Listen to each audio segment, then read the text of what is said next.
സ്വയംഭുമനുവിൻ്റെയും ശതരൂപാദേവിയുടെയും 5 സന്താനങ്ങളുടെ വംശപരമ്പരയാണ് അനുസ്മരിച്ചുകൊണ്ടിരിക്കുന്നത്. ആദ്യം പെൺകുട്ടികളുടെ കഥ പറയുന്നു. മധ്യമപുത്രിയായ ദേവഹൂതിയുടെ കഥ പറഞ്ഞപ്പോഴാണ് ഭഗവാൻ കപിലവാസുദേവനായിട്ട് അവതരിച്ച് അമ്മയ്ക്ക് ഉപദേശം കൊടുത്തു എന്ന് പറഞ്ഞത്. പിന്നീട് ആകൂതിയുടെ കഥ പറഞ്ഞു. രുചി എന്ന പ്രജാപതി വിവാഹം കഴിച്ചു, അതിൽ ഭഗവാൻ യജ്ഞൻ എന്ന പേരിൽ അവതരിച്ചു എന്ന് പറഞ്ഞു. പ്രസൂതിയെ, 3ാമത്തെ പെൺകുട്ടിയായ പ്രസൂതിയെ ദക്ഷൻ എന്ന പ്രജാപതി വിവാഹം കഴിച്ചു, അതിൽ 16 പെൺകുട്ടികളുണ്ടായി. 16ാമത്തെ പെൺകുട്ടി സതീദേവിയെ സദാശിവൻ വിവാഹം കഴിച്ചു.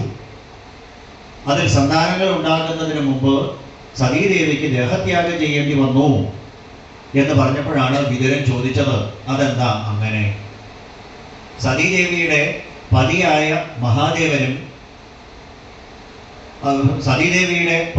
മഹാദേവനും പിതാവായ ദക്ഷനും തമ്മിൽ വൈരമുണ്ടാവാൻ എന്താ കാരണം? ആ സമയത്ത് മൈത്രേയ മഹർഷി പറഞ്ഞു, ഹേ വിതുര മഹാശയ, മഹാദേവന് ദക്ഷനോടല്ല വൈരം, ദക്ഷന് മഹാദേവനോടാ വൈരം. അതിനുണ്ടാവാൻ കാരണം, ഒരിക്കൽ ഒരു വലിയ സമ്മേളനം നടക്കണം, പ്രജാപതിമാരുടെ ഒരു വലിയ സമ്മേളനം. ദേവന്മാരുണ്ട്, പ്രജാപതിമാരുണ്ട്, യക്ഷന്മാരുണ്ട്, മഹർഷിമാരുണ്ട്, ഒരു വലിയ സത്സംഗം. ആ സത്സംഗം നടന്നുകൊണ്ടിരിക്കുന്നതിനിടയ്ക്ക് താൻ കേമനാണ് എന്ന ഭാവമുള്ള ദക്ഷൻ കയറി വന്നു. ദക്ഷൻ എങ്ങനെയാണ് ഉണ്ടായത്? ബ്രഹ്മാവിൻ്റെ തള്ളവരിൽ നിന്നാണ്. ദക്ഷാങ്കുഷ്ഠ, ഇങ്ങനെയല്ലേ നമ്മളെ കേമത്തെ കാണിക്കുക, തംസം. ഞാൻ കേമനാണ് എന്ന ഭാവമുള്ളവൻ. നമ്മുടെ ഭാഷയെ പറഞ്ഞാൽ അല്പം അർത്ഥം കിട്ടിയാൽ അർദ്ധരാത്രിക്ക് കൊണ പിടിക്കുന്നവൻ, അവനെ അദക്ഷൻ എന്ന് പറയാം. ആ ദക്ഷന്റെ ഭാവം എന്താ? എന്നെ എല്ലാവരും ബഹുമാനിക്കണം, ഞാനാണ് കേമൻ. ഈ ഭാവമുള്ളവൻ, ഈ ഭാവം വന്നാൽ അവന്റെ തല തെറിക്കുമെന്ന് കാണിക്കുക. എപ്പോഴാണോ അഹംബോധം വരുന്നത് അതോടെ അവന്റെ കഥ കഴിയും. അപ്പോ നമ്മൾ ആരെങ്കിലും അമ്പടെ ഞാനേ, എനിക്ക് എന്നെ തന്നെ സംബന്ധമായിട്ടോ, എന്നെ പോലെ കേവലം ഒരാളില്ല എന്ന് തോന്നിയാൽ ആ നിമിഷം അധപ്പതനം ഉണ്ടാവും. അതെപ്പോഴും മനസ്സിലാക്കുക. നമ്മളെപ്പോഴും ബിഗ് സീറോ ആണെന്ന് മനസ്സിലാക്കുക. നമ്മൾ ആരുമല്ല ഈ ലോകത്ത് എന്ന് മനസ്സിലാക്കിയാൽ നമുക്ക് ആനന്ദമായിട്ട് ജീവിക്കാം. നമ്മൾ ആരെങ്കിലോ ആണെന്ന് വിചാരിച്ചാൽ നമുക്ക് അധോഗതി. ദക്ഷന് പറ്റിയ അബദ്ധം നമുക്ക് പറ്റരുത്. എന്നെ എല്ലാവരും ബഹുമാനിക്കണം എന്ന ധാരണയുള്ള ദക്ഷൻ ആ സഭയിലേക്ക് കയറി വന്നു. എല്ലാവരും എഴുന്നേറ്റ് നിന്ന് നമസ്തേ എന്ന് പറഞ്ഞു. 2 പേരൊഴികെ. ഒന്ന് ബ്രഹ്മാവ്, അച്ഛനാണ്. മകൻ വരുമ്പോൾ അച്ഛൻ എഴുന്നേൽക്കേണ്ട കാര്യമില്ല. രണ്ടാമത്തത് മഹാദേവനാണ്. മഹാദേവൻ ഇതൊന്നും ചിന്തിച്ചിട്ടല്ല, സകല ചരാചരങ്ങളിലും ഈശ്വരനുണ്ടെന്ന് മനസ്സിലാക്കിയിട്ട് തർക്കമുദ്രയുമായിട്ടിരിക്കുക. ശിവോഹം ശിവോഹം എന്ന് പറഞ്ഞു. ഇതെന്താ ശിവോഹം? ഓരോ വിരലിനും ഓരോ അർത്ഥമുണ്ട്. സമയമില്ല നമുക്ക്, എന്നാലും ചെറുതായിട്ടൊന്ന് സൂചിപ്പിക്കാം. തള്ളവിരലെന്ന് പറയുന്നത് ബ്രഹ്മമാണ്. ഇതില്ലാതെ ഒരു കാര്യം നടക്കില്ല. അതുകൊണ്ടാണ് ഏകവിവരുടെ ദ്രോണാചാര്യൻ തള്ളവിരൽ തന്നേക്കൂ എന്ന് പറഞ്ഞു. ഇത് ബ്രഹ്മമാണ്. ഇത് ചൂണ്ടുവിരൽ അഹംബോധമാണ്. ഞാൻ, നീ ചൂണ്ടിക്കാണിക്കുന്നതാണ്. ഈ നടുവിരലെന്ന് പറയുന്നത് രാക്ഷസാണ്, അത് ഭീകര. ഈ മോതിരവിരലെന്ന് പറയുന്നത് ദൈവികമാണ്. അതുകൊണ്ട് ചന്ദനം തൊടുമ്പോൾ, കുങ്കുമം തൊടുമ്പോൾ ഒക്കെ ഈ വിരൽ കൊണ്ടാണ്. അതുകൊണ്ടാണ് അതിനെ മോതിരവിരലെന്ന് പറയുന്നത്. ഈ ചെറുവിരലെന്ന് പറയുന്നത് മാനുഷ്യമാണ്. ഓരോ വിരലുകൾക്കും ഓരോ പ്രതീകമുണ്ട്. അപ്പോൾ ഈ ചൂണ്ടുവിരൽ അഹംബോധമാണ്. അഹംബോധം ബ്രഹ്മത്തിൽ ലയിക്കണം. അഹം ബ്രഹ്മാസ്മി. ഇതാണ് മഹാദേവൻ ദക്ഷിണാമൂർത്തി ശബരിമല ശാസ്താവ് തർക്കമുദ്രയുമായിട്ടിരിക്കുന്നു പറഞ്ഞ അഹം ബ്രഹ്മാസ്മി ശിവോഹം ശിവോഹം. ഇതാണ് അതിൻ്റെ അർത്ഥം. സകല ചരാചരങ്ങളിൽ നിറഞ്ഞിരിക്കുന്ന അന്തര്യാമിയായുള്ള ഭഗവാനെ സാക്ഷാത്കരിച്ചുകൊണ്ട് ശിവോഹം എന്ന് പറഞ്ഞിരിക്കണോ മഹാദേവൻ. ഈ മഹാദേവന്റെ മഹാത്മ്യം മനസ്സിലാക്കാതെയാണ് ദക്ഷന് ദേഷ്യം വന്നു. എല്ലാവരും എന്നെ കണ്ടിട്ട് എണീറ്റു. ഇവനെന്താ എന്നെ കണ്ടിട്ട് എണീക്കാഞ്ഞ്? ആരൊക്കെയാണ് തന്നെ കണ്ടിട്ട് എണീറ്റത് എന്നല്ല ദക്ഷൻ നോക്കിയത്, ആരൊക്കെ തന്നെ കണ്ട് എണീക്കാത്തതെന്നാണ്. ഇതാണ് ഈ ദോഷൈക ദൃക്കുകളുടെ കുഴപ്പം. ദോഷേകർക്ക് എന്ന് പറഞ്ഞാൽ എന്തിന് തെറ്റ് മാത്രം കണ്ടുപിടിക്കുന്ന കുറേ ആൾക്കാരുണ്ട്. ഒരു കല്യാണത്തിന് പോയി, ഗംഭീരമായിട്ടുള്ള കല്യാണം, വധു സുന്ദരി, വരൻ സുന്ദരൻ, ഗംഭീരമായിട്ടുള്ള ഹോള്, കല്യാണം, സദ്യ, എല്ലാം എല്ലാം എല്ലാം എല്ലാം കേമം, ഒരു കുറ്റവും പറയാനില്ല. പുറത്തേക്ക് ഇറങ്ങിയിട്ട് എങ്ങനെയുള്ള കല്യാണം എന്നൊരാൾ ചോദിച്ചാൽ പായസത്തിന് ഇത്തിരി ഉപ്പ് കുറവായിരുന്നു, എന്തെങ്കിലും പറയേണ്ടതാണ്. ഇതാണ് ഈ ദോഷയുടെ തിരുക്കുകളുടെ കുഴപ്പം. ഒരു ദോഷം മാത്രമേ കാണുള്ളൂ, ഗുണം കാണില്ല. ദക്ഷൻ അങ്ങനെയുള്ള ആളാ. ആരൊക്കെയാ എണീറ്റേന്നല്ല നോക്കിയത്, ആരൊക്കെ തന്നെ കണ്ട് എണീക്കാത്തതെന്ന്. പിന്നെ അവിടുന്ന് മഹാദേവന്റെ മഹാത്മ്യം മനസ്സിലാക്കാതെ ധാർഷ്ട്യം തുടങ്ങിയില്ലേ.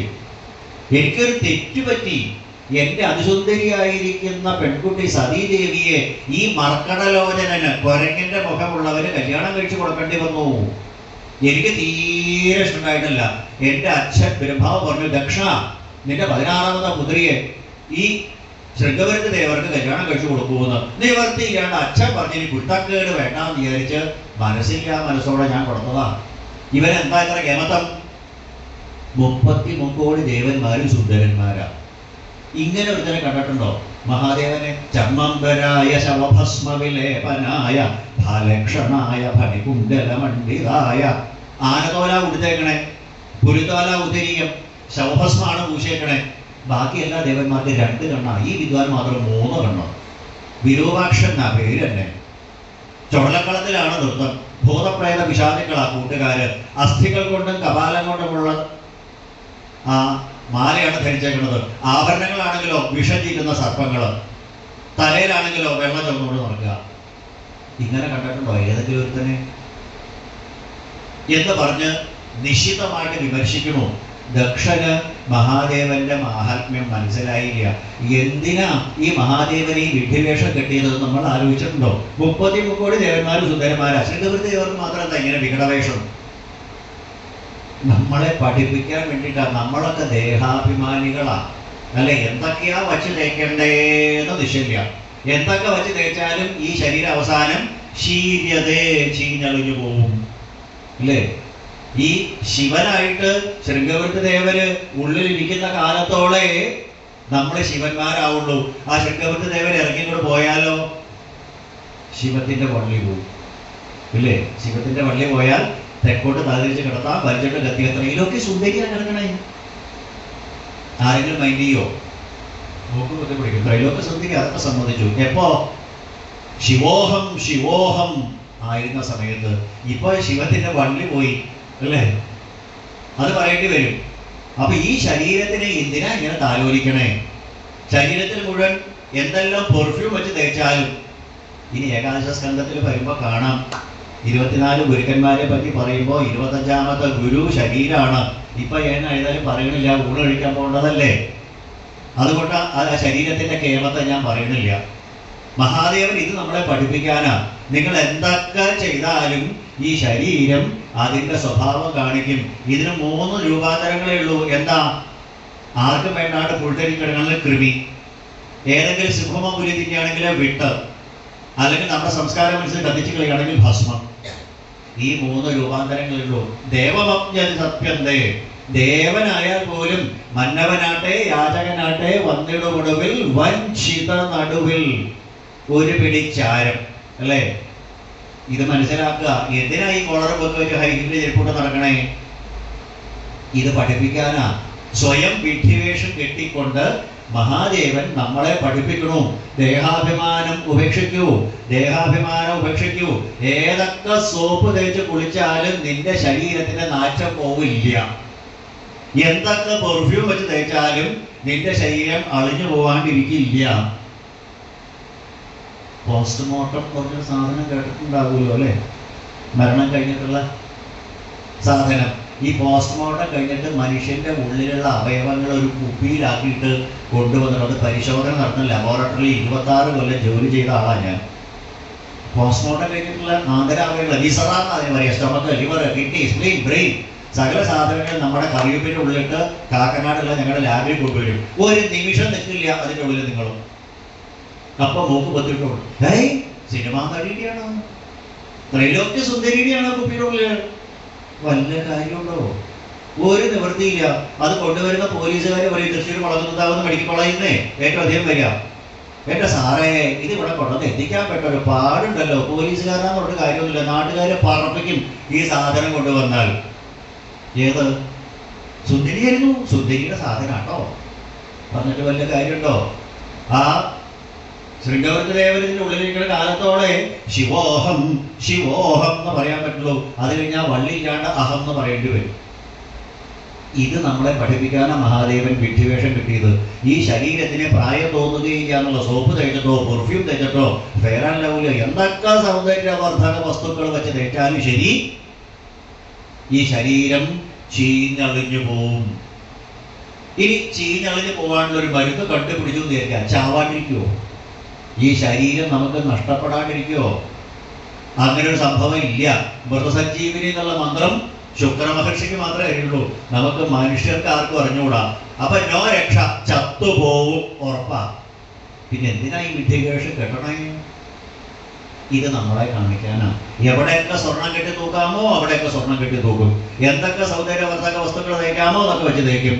ഏതൊക്കെ തരത്തിലുള്ള വസ്ത്രങ്ങൾ ധരിക്കാമോ അതുകൂടെ ധരിക്കും. എന്നിട്ടോ ഈ ശരീരം ചീഞ്ഞളിഞ്ഞു പോകും. അപ്പോൾ ദേഹാഭിമാനത്തിനെ ഉപേക്ഷിക്കൂ. ഇത് കാണിക്കാൻ സ്വയം വിഡ്ഢിവേഷം കെട്ടിയിട്ട സുന്ദരേശ്വരനാണ് മഹാദേവൻ. ചുട്ട് പഠിപ്പിച്ച സ്വർണത്തിന്റെ നിറ ലോഹിത വർണ്ണാണ്. പാലാഴി മതത്തിന്റെ സമയത്ത് കാളകുടവേഷം കഴിച്ചപ്പോൾ നീലലോഹിതനായി, അത്രയേ ഉള്ളൂ. ആ സുന്ദരേശ്വരനെയാണ് മൃഗശാലാക്ക് പാണി മർക്കടലോക്തനാന്ന് പറഞ്ഞത്, കുരങ്ങിന്റെ മുഖം. ഇതാ മഹാത്മാക്കളുടെ മാഹാത്മ്യം മനസ്സിലാവില്ല. ദക്ഷൻ ഇങ്ങനെ ദ്വേഷിക്കനെ കണ്ടപ്പോ ശിവഭൂതത്തിൽ പറഞ്ഞ നന്ദികേശ്വരനെ സഹിച്ചില്ല, കുറേയധികം അങ്ങോട്ട് ശപിച്ചു. ദക്ഷന്റെ തല തെറിക്കട്ടെ, ആടിന്റെ മുഖമാവട്ടെ, സ്ത്രീലമ്പടനാവട്ടെ, കാമാസക്തനാവട്ടെ, തിരിച്ചിങ്ങോട്ട് ഭൃഗുമഹർഷിയുടെ ശാപം. ശാപവും പ്രതിശാപവും കൊണ്ട് ആ സത്സംഗം അലങ്കോലായി, വെളുക്കാൻ തേച്ചത് പാണ്ടായി. നല്ലൊരു കാര്യത്തിന് വേണ്ടി ചെയ്തത് പരമ അബദ്ധം. എങ്ങനെയൊക്കെയോ ഔഹൃത സ്നാനം നടത്തി യാഗം പൂർത്തിയാക്കി എന്ന് വരുത്തി അവിടുന്ന് യാത്ര ചെയ്തു. അതിനിടയ്ക്കാണ് ബ്രഹ്മാവ് പുതിയ ഒരു കിരീടവും കൂടി കൊടുത്തു ദക്ഷന്, പ്രജാപതിമാരുടെ നേതാവ് എന്ന്. നമ്മൾ മലയാളത്തിൽ പറയില്ലേ, ഏറിപ്പോകുന്ന കൊരങ്ങിന് ഏണി വെച്ച് കൊടുക്കാന്ന്. സംസ്കൃതത്തിൽ ഒരു ശ്ലോകമുണ്ട്, മർക്കടസ്യ സുരാപാനം മധ്യേ വൃശ്ചികദംശനം എന്ന്.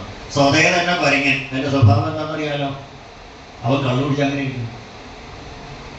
ആ കള്ളു കുടിച്ച കൊരങ്ങന്റെ പൃഷ്ഠത്തിൽ ഒരു തേള് കൂടെ കടിച്ചാലോ എന്തൊക്കെയാ ചെയ്യേണ്ടതെന്ന് ദിശയില്ല. ഇത് തന്നെയാണ് ദക്ഷന് സംഭവിച്ചത്.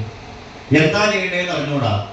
താനാണ് കേമൻ എന്ന് പറഞ്ഞ് അച്ഛന്റെ വക ഒരു കിരീടവും കൂടി കിട്ടിയപ്പോ അതിഗംഭീരമായിട്ട് 2 യാഗങ്ങള്, ബൃഹസ്പതി സമം ഭാഗ്യപേയം. ലോകത്തിലെ എല്ലാവരും ക്ഷണിച്ചു. 30 ദേവന്മാർക്ക് ഇൻവിറ്റേഷൻ അയച്ചു. ഒരാൾക്ക് മാത്രം കൊടുത്തില്ല, നമ്മുടെ ശൃംഗവൃത്തപ്പൻ മാത്രം കൊടുത്തില്ല. സതീദേവിയും മഹാദേവനും കൈലാസത്തിൽ ഇരിക്കുമ്പോ ആകാശത്തിൽ കൂടെ സ്വർണ്ണ വസ്ത്രാഭരണ വിഭൂഷിതങ്ങളായിട്ട് അനേക ദേവസ്ത്രീകൾ പോണു ഭർത്താക്കന്മാരുടെ കൂടെ. അവർ താഴേക്ക് നോക്കി ചിരിച്ചു. ചിരിയുടെ അർത്ഥം എന്താ? സതീ, നിനക്ക് ഇൻവിറ്റേഷൻ കിട്ടിയില്ലേ എന്നാ. സതീദേവിക്ക് ഇരിക്കെ കൊടുത്തില്ല. വേഗം മഹാദേവന്റെ അടുത്ത് ചെന്നു. മഹാദേവ, നമുക്ക് പോണ്ടേ? മഹാദേവ എങ്ങോട്ട്? അച്ഛന്റെ യാഗത്തിന്. അത് നമുക്ക് ഇൻവിറ്റേഷൻ കിട്ടിയില്ലല്ലോ, ക്ഷണിക്കാത്ത സതിക്ക് ആരെങ്കിലും ഉണ്ടാൻ പോകാറുണ്ടോ സതി? സതീദേവി പറഞ്ഞു, അതെ, എനിക്ക് അച്ഛനെ കാണണം, സമ്മാനം മേടിക്കണം. ഇപ്പൊ ചെന്ന് കഴിഞ്ഞാൽ ക്ഷണിക്കാത്ത സതിക്ക് എന്നാൽ അച്ഛൻ്റെ നിന്ന് നല്ല സമ്മാനമാവും കിട്ടുക. എനിക്ക് അമ്മയെ കാണണം, ഏടത്തിമാരെ കാണണം. നീ പോവണ്ട സതി, ഏതായാലും ഞാനില്ല, ക്ഷണിക്കാത്ത സദ്യക്ക് പോവാൻ പാടില്ല. അപ്പൊ സതീദേവി പറഞ്ഞു, അനാഹുത അപ്യഭിയന്തി ബന്ധുഷു. ക്ഷണിച്ചില്ലെങ്കിലും 3 സ്ഥലത്തേക്ക് പോവാം. ഇൻവിറ്റേഷൻ കിട്ടണ്ട. ഒന്ന് ഭർത്താവിൻ്റെ അടുത്തേക്ക്, വിളിച്ചില്ലെങ്കിലും പോവാം. ഗുരുവിൻ്റെ അടുത്തേക്ക്, ക്ഷണിച്ചില്ലെങ്കിലും പോവാം. അച്ഛൻ്റെ അടുത്തേക്ക്, ക്ഷണിച്ചില്ലെങ്കിലും പോവാം. 3 സ്ഥലത്തേക്ക് ഇൻവിറ്റേഷൻ കിട്ടിയില്ല പോവാന്ന് പ്രമാണമുണ്ട്. മഹാദേവ് പറഞ്ഞു, ത്വയോദിതം ശോഭനമേവ ശോഭനേ. നീ പറഞ്ഞതൊക്കെ ശരിയാ സതി, പക്ഷേ ദോഷദൃഷ്ടയോ, അവർ ദോഷേകദൃക്കുകളല്ലാന്നുണ്ടെങ്കിൽ മറ്റുള്ളവരുടെ കുറ്റം കണ്ടുപിടിച്ച് അവരെ അധിക്ഷേപിക്കുന്നവരല്ല എന്നുണ്ടെങ്കിൽ, സജ്ജനങ്ങളാണെന്നുണ്ടെങ്കിൽ പോവാം. ഇപ്പോ നിന്റെ അച്ഛൻ ഈ യാഗം നടത്തുന്നത് എന്തിനാ? ലോകം നന്നാവാൻ വേണ്ടിയിട്ടാണോ? അല്ലേ അല്ല, ഒരൊറ്റ ഉദ്ദേശമേ ഉള്ളൂ, എന്നെ അപമാനിക്കണം. ഏതായാലും ഞാനില്ല, ദേവി പോവണ്ടെന്നാണ് എൻ്റെ അഭിപ്രായം. വിദ്യ, തപോ, വിത്ത, വപു, വയ, കുലൈ, ഈ 6 ഗുണങ്ങൾ സതാം ഗുണൈ, സജ്ജനങ്ങൾക്ക് അലങ്കാരാണ്. വിദ്യ, തപസ്, ജ്ഞാനം, കുലമഹിമ തുടങ്ങിയിട്ടുള്ളത് സജ്ജനങ്ങൾക്ക് നല്ലതാ, പൊന്നിൻ കുടത്തിന് പൊട്ടുപോലെയാണ്. ദുർജനങ്ങൾക്കാണെങ്കിലോ കുതിരയ്ക്ക് കൊമ്പ് മുളച്ചതുപോലെയാണ്, മറ്റുള്ളവരെ ഉപദ്രവിക്കും. ഇതാ ദേവിയുടെ അച്ഛൻ ഇപ്പം എന്നെ ഇൻസൾട്ട് ചെയ്യാനാണ് പോണത്, പോവണ്ട എന്നാണ് എനിക്ക് തോന്നുന്നത്. അതിഭീകരമായിട്ടുള്ള ദേഷ്യം വന്ന് കാനൽക്കട്ടത് പോലെ ചുമന്ന് തൊടുത്ത കണ്ണുകളോട് അകത്തേക്കൂടെ പോയി മഹാദേവരുടെ ശുദ്ധി അടിച്ച്. അകത്തി എന്നാൽ എനിക്ക് പ്രതിയുണ്ടോ? എനിക്ക് അച്ഛൻ്റെ അടുത്തേക്ക് പോകണം. തിരിച്ച് പുറത്തേക്ക് വന്നപ്പോൾ സിറ്റ് ഔട്ടിൽ മഹാദേവനെ ഇരിക്കണു. മഹാദേവനെ ധിക്കരിച്ച് പോകാൻ പറ്റുമോ? വേഗം അകത്തേക്ക് പോയി. നിഷ്ക്രാമതി നിർവിശനി ദ്വിരാദസ, 2 സതി ഉണ്ടെന്ന് തോന്നുന്നു. മറ്റ അത്ര സ്പീഡിലാ അകത്തേക്ക് പോവൽ പുറത്തേക്ക് വരൽ, അകത്തേക്ക് പോവൽ പുറത്തേക്ക് വരൽ. ഉടനെ ഞാൻ പോവാ ഇറങ്ങി ഇവിടെ പോയി. മഹാദേവന്റെ അനുവാദമില്ലാതെ. മഹാദേവന് ഒരു കാര്യം ഉറപ്പായി, തൻ്റെ പത്നിയുടെ ദേഹത്യാഗം ഉറപ്പാണ്. അതുകൊണ്ട് പോവണ്ട എന്ന് കട്ടണ്ടയായിട്ട് പറഞ്ഞില്ല. എന്താ കാരണം? ഇവിടെ വെച്ച് പോവണ്ട എന്ന് പറഞ്ഞാൽ ദക്ഷനെ വിചാരിച്ച് ശരീരം വെടിയും. യാഗശാലയിൽ ചെന്നാലോ തന്നെ വിചാരിച്ച് ശരീരം വെടിയും. ഏതാ നല്ലത്? എന്നെ വിചാരിച്ച് ശരീരം വെടിഞ്ഞാൽ ഇനിയും എൻ്റെ അടുത്തേക്ക് തന്നെ വരും. അതുകൊണ്ട് ആ മഹാദേവൻ ഒന്നും ഉണ്ടാകുക, ഈ ഇഷ്ടം പോലെ ആവാന്ന് പറഞ്ഞു. യദി പ്രജഷ്യസ്സധികായ മധ്വജോ ഭദ്രം ഭവത്യാതോ ഭവിഷ്യതി. എൻ്റെ വാക്ക് കേൾക്കാതെ ദേവി പുറപ്പെടുകയാണെങ്കിൽ കാര്യങ്ങൾ പന്തിയാവില്ല, അപകടമാവും. കാരണം സ്വന്തം അച്ഛനാണെങ്കിലും ബന്ധുവാണെങ്കിലും ഒരു സഭാമധ്യത്തിൽ വെച്ച് നിശിതമായ ക്രൂരമായ വാക്കുകളാൽ അപമാനിക്കപ്പെട്ടാൽ പിന്നെ ജീവിച്ചിരുന്നിട്ട് കാര്യമില്ലാട്ടോ സതി. ശരീരത്തിൽ നിൽക്കുന്ന മുറിവുകൾ ഔഷധം വെച്ചാലും ഉണങ്ങും. നമ്മുടെ പുറമെ ആയുധം കൊണ്ടുണ്ടായാലും മുറിവാണെങ്കിൽ ഹോസ്പിറ്റലിൽ പോയിട്ട് ഡ്രസ് ചെയ്താൽ ഉണങ്ങും. ആരെങ്കിലും പറഞ്ഞ കുത്തുവാക്കാണെങ്കിലോ നമ്മൾ പറയില്ലേ, എന്നെ ശ്മശാനത്തിലേക്ക് എടുത്താലും അന്ന് അവൻ പറഞ്ഞ വാക്ക് ഞാൻ മറക്കില്ല. ശരീരത്തിനേൽക്കുന്ന മുറിവുകൾ വേഗം ഉണങ്ങും, മനസ്സിനേൽക്കുന്ന മുറിവ് ഒരിക്കലും ഉണങ്ങില്ല. ആ സഭാമധ്യത്തിൽ വെച്ച് അപമാനിക്കപ്പെട്ടാൽ പിന്നെ ജീവിച്ചിരുന്നിട്ട് കാര്യമില്ല സതി. പോവണ്ടെന്നാണ് എൻ്റെ അഭിപ്രായം. ഏതായാലും ഞാനില്ല, ഇനി ഇഷ്ടം പോലെ ആവാം. സതീദേവി ഇറങ്ങിയോട് പോയപ്പോൾ സതീദേവി ഒറ്റയ്ക്ക് വിടാൻ പറ്റുമോ? ഭൂതഗണങ്ങള് ഘോഷയാത്രയുടെ ആലവട്ടം, വെഞ്ചാമര, പുഷ്പവൃഷ്ടി, പടകധ്വനി, വാദ്യഘോഷങ്ങളൊക്കെ ആയിട്ട് പുറപ്പെട്ടു. ആ ഖനഖലം, ഇന്ന് ഖൻഖൽ എന്നറിയപ്പെടുന്ന ദക്ഷന്റെ യാഗശാലയുടെ അടുത്ത് ചെന്നു.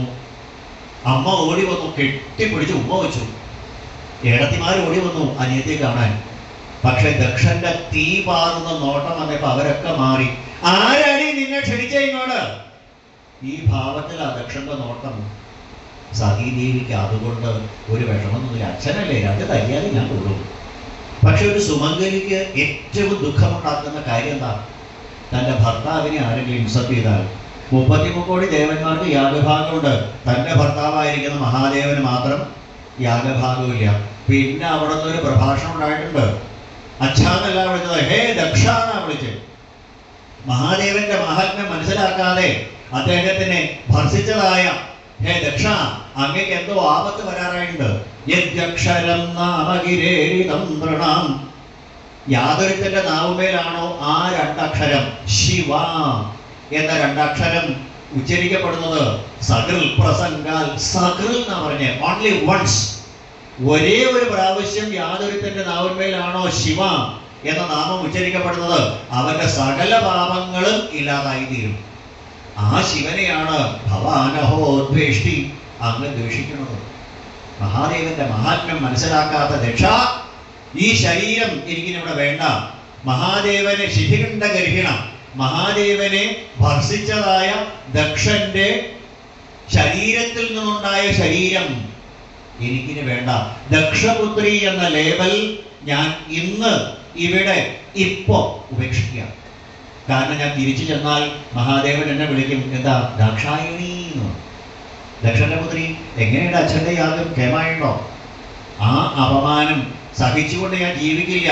നമ്മുടെ ശരീരത്തിനകത്ത് ആവശ്യമില്ലാത്തൊരു സാധനം പെട്ടുവെങ്കിൽ വിരലിട്ട് ഛർദ്ദിച്ചായാലും നമ്മൾ പുറത്തേക്ക് കളയണം.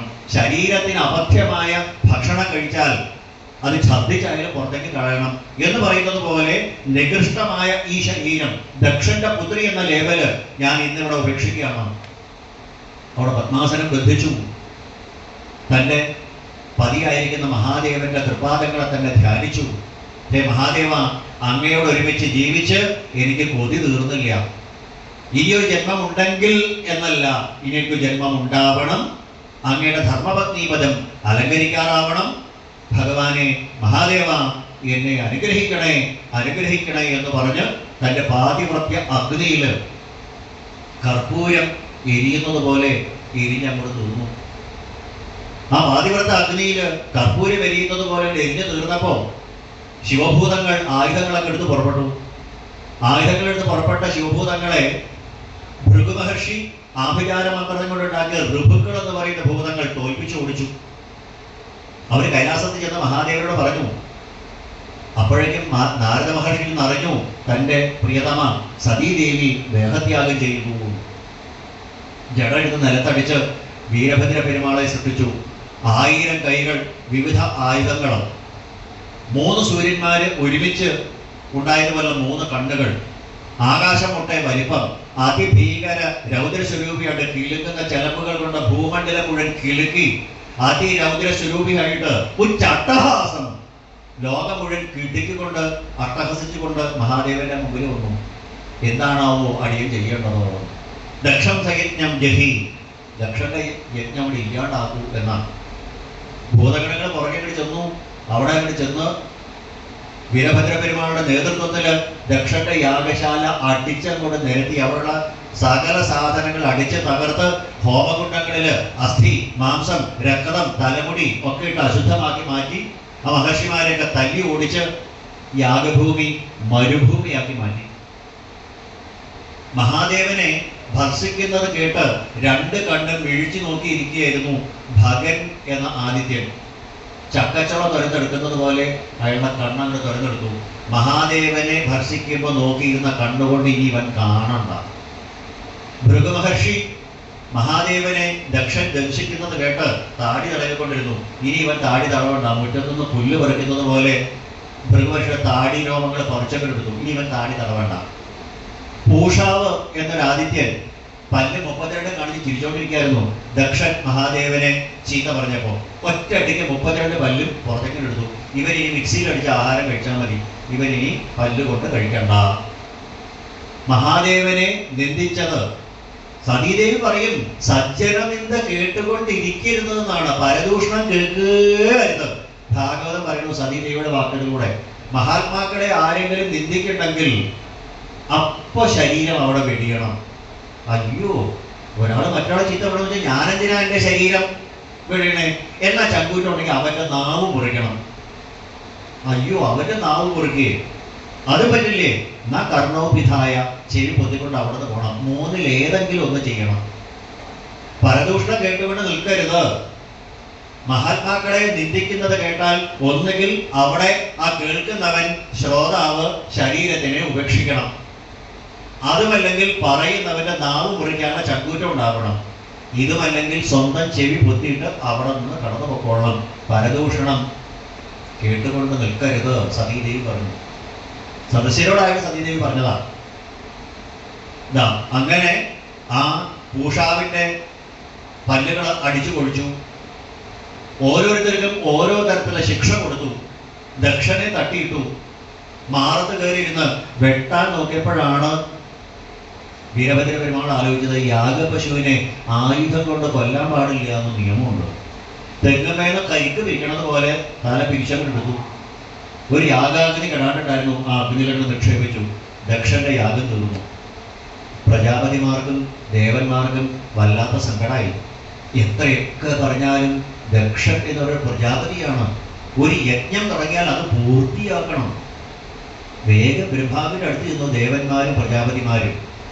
ദക്ഷൻ പറഞ്ഞു, നിങ്ങളുടെ കയ്യിലിരിപ്പോണ്ട കാര്യം എൻ്റെ മകനാന്ന് പറഞ്ഞിട്ട് കാര്യമില്ല, നിങ്ങളാരും തടുത്തില്ലല്ലോ അവനെ. മഹാദേവനെ വിളിക്കാത്തതുകൊണ്ട് ഞാനും പോയില്ല, ഗുരുവായൂരപ്പനും പോയില്ല, നിങ്ങളെല്ലാവരും പങ്കെടുത്തില്ലേ? ഒരാൾക്ക് പറയാനില്ലേ ദക്ഷ പാടില്ല എന്ന്? എന്തേ പറയാന്? നിങ്ങൾ അനുഭവിച്ചോളൂ. അയ്യോ, അങ്ങനെ പറഞ്ഞാൽ പറ്റില്ല, യാഗം പൂർത്തിയാക്കണം. എന്നാൽ പ്രസാദയധ്വം, ക്ഷിപ്രപ്രസാദിയായിരിക്കുന്ന ആ മഹാദേവനെ സന്തോഷിപ്പിച്ചോളൂ. മഹാദേവൻ ആശുതോഷ് ആണ്, ക്ഷിപ്രപ്രസാദിയ. മഹാദേവനെ സന്തോഷിപ്പിക്കാൻ എന്താ മാർഗം? തലയിൽ കുറെ വെള്ളം പോലും ഒഴിച്ചാൽ മതി. മഹാദേവന് ഇത്ര ഇഷ്ടപ്പെട്ട ഒരു കാര്യം വരെയില്ല, ജലധാര പോലെ. പ്രസാദയധ്വം ഹൃദിവിക്രം ദുരുക്രൈ, ആ മനസ്സ് വേദനിച്ച ആ മഹാദേവനെ നിങ്ങൾ സന്തോഷിപ്പിച്ചോളൂ, അല്ലാതെ വേറെ മാർഗമില്ല. മഹാദേവൻ പ്രസാദിച്ചാലേ കാര്യമുള്ളൂ. ദേവന്മാര്, പ്രജാപതിമാര് കൈലാസത്തിൽ ചെന്ന് സ്തോത്രം കൊണ്ട് മഹാദേവനെ സ്തുതിച്ചു. ശംഭോ മഹാദേവ ദേവ. സ്തുതിച്ചു കഴിഞ്ഞപ്പോ മഹാദേവൻ പ്രസാദിച്ചു. മഹാദേവൻ പറഞ്ഞു, ഞാൻ ദക്ഷനെ ഒന്ന് ശിക്ഷിക്കണമെന്നേ ഉദ്ദേശിച്ചിട്ടുള്ളൂ, കൊല്ലണമെന്ന് വിചാരിച്ചിട്ടില്ല. ഏതായാലും ജീവൻ വേണോ? ദക്ഷനെ ജീവിപ്പിക്കണോ? നിങ്ങൾ യാഗശാലയിലേക്ക് ചെന്നോളൂ. അവിടെ ആദ്യം കാണുന്ന ജീവിയുടെ ശിരസ്സെടുത്ത് വെച്ചോളൂ. ബ്രഹ്മാവല്ലേ കൂടെയുള്ളത്, ബ്രഹ്മാവ് വെള്ളം തളിച്ചാൽ ജീവിച്ചോളൂ. പ്രജാപതിമാരും ദേവന്മാരും യാഗശാലയിലേക്ക് എത്തി. ആദ്യം കണ്ട ജീവി ഒരാടിനെയാണ്. അതിന്റെ തല വെട്ടി ദക്ഷന് വെച്ചു. തലക്കനമുള്ള മനുഷ്യന്റെ തല പോയപ്പോ മൃഗത്തിന്റെ തല വന്നു. സത്യസുത്ത യുവത്തസ്ഥവും ഉറക്കത്തിൽ തെളിയിച്ചതുപോലെ മഹാദേവനെ കണ്ടു, ഗംഭീരമായിട്ടുണ്ട് സ്തുതിച്ചു. കനമുള്ള തല വന്നപ്പോ തലക്കനം വന്നു. ഇപ്പൊ ആ തല പോയി. അതായത് മഹാത്മാക്കളെ ദുഷിച്ചു കഴിഞ്ഞാൽ മനുഷ്യന്റെ തലയിൽ നിന്ന് മൃഗത്തിന്റെ തലയിലേക്ക് അധപ്പതനം ഉണ്ടാവും. ഇത് നമുക്കുള്ള പാഠമാണ്. മഹാത്മാക്കളെ നിന്ദിക്കരുത്, പരദൂഷണം പറയരുത്. പരദൂഷണം പറഞ്ഞാൽ അധപ്പതനമാണ്. മഹാദേവൻ വരാത്തതോടെ ബ്രഹ്മാവും വന്നില്ല, ഗുരുവായൂരപ്പനും വന്നില്ല. 3 പാത്രങ്ങളിലായിട്ട് ഹവിസർപ്പിച്ചു. ബ്രഹ്മാ വിഷ്ണു മഹേശ്വരന്മാര് വന്നു, യാഗത്തിൽ പങ്കെടുത്തു. ആ സമയത്ത് ഗുരുവായൂരപ്പൻ പറഞ്ഞു, ഞങ്ങള് ബ്രഹ്മാ വിഷ്ണു മഹേശ്വരന്മാര് 3 ഒന്നാണ്, ത്രയാണാം ഏകഭാവാനാം യോ നപശ്യതി വൈഭിതാം. ഞങ്ങള് ബ്രഹ്മാ വിഷ്ണു മഹേശ്വരന്മാര് 3 ഒന്ന് തന്നെയാണ്. തൃക്കാലത്ത് ദേവരെന്ന് പറഞ്ഞാലും ശൃംഗപുരത്ത് ദേവരെന്ന് പറഞ്ഞാലും കൊടുങ്ങല്ലൂർ ബ്രഹ്മ എന്ന് പറഞ്ഞാലും തിരുവഞ്ചിക്കുളത്തപ്പൻ എന്ന് പറഞ്ഞാലും ഒക്കെ ഒന്നാ. ഏകം സദ്വിപ്ര ബഹുധാ വദന്തി. നമ്മുടെ ഉപാസനയ്ക്ക് വേണ്ടിയിട്ട് ഓരോരോ രൂപങ്ങളെ കൽപ്പിക്കണു. നമ്മളാകുന്ന മനുഷ്യര് ഈശ്വരന് രൂപം കൽപ്പിച്ചതാ. ഈശ്വരന് രൂപമുണ്ടോ? ഇല്ല. നമ്മുടെ ഇഷ്ടത്തിനനുസരിച്ച് നമ്മൾ പറയുക. ഓരോ ഫാൻസ് അസോസിയേഷൻ ഇല്ലേ, ആ സൂപ്പർ സ്റ്റാറിന്റെ പുറകെ ഈ സൂപ്പർ സ്റ്റാറിന്റെ പുറകെ ചിലര് എന്നതുപോലെ ചിലര് മഹാദേവനെ ഇഷ്ടപ്പെടുന്നു, ചിലര് ഗുരുവായൂരപ്പനെ ഇഷ്ടപ്പെടുന്നു, ചിലര് മഹാദേവനെ ഇഷ്ടപ്പെടുന്നു. വൈഷ്ണവര്, ശൈവര്, ശാക്തേയര് എന്നുള്ള വിഭജനം നമ്മൾ മനുഷ്യരുടെ ഇടയ്ക്കേ ഉള്ളൂ.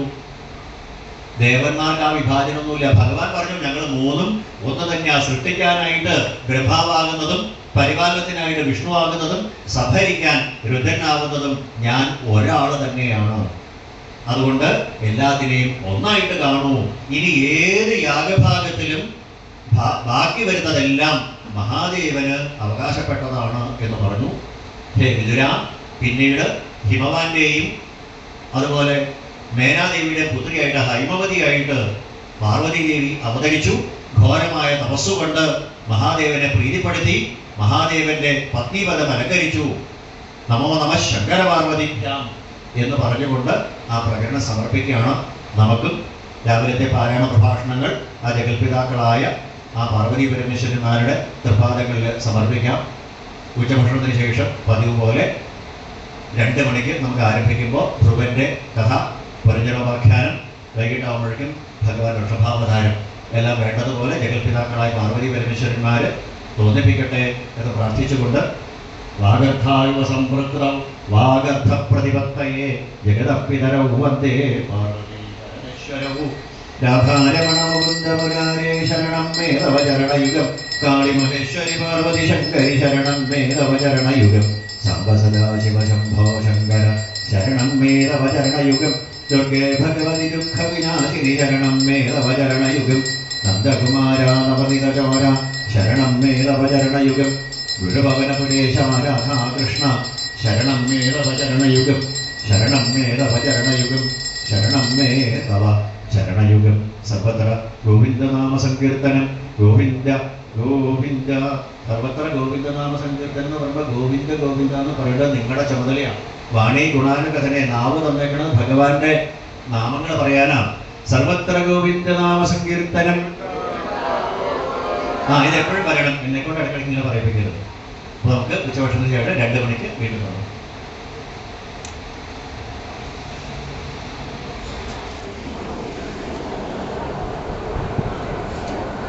വായുഭമനുവിൻ്റെയും ശതുരൂപാദേവിയുടെയും 5 സന്താനങ്ങളുടെ വംശപരമ്പരയാണ് അനുസ്മരിച്ചുകൊണ്ടിരിക്കുന്നത്.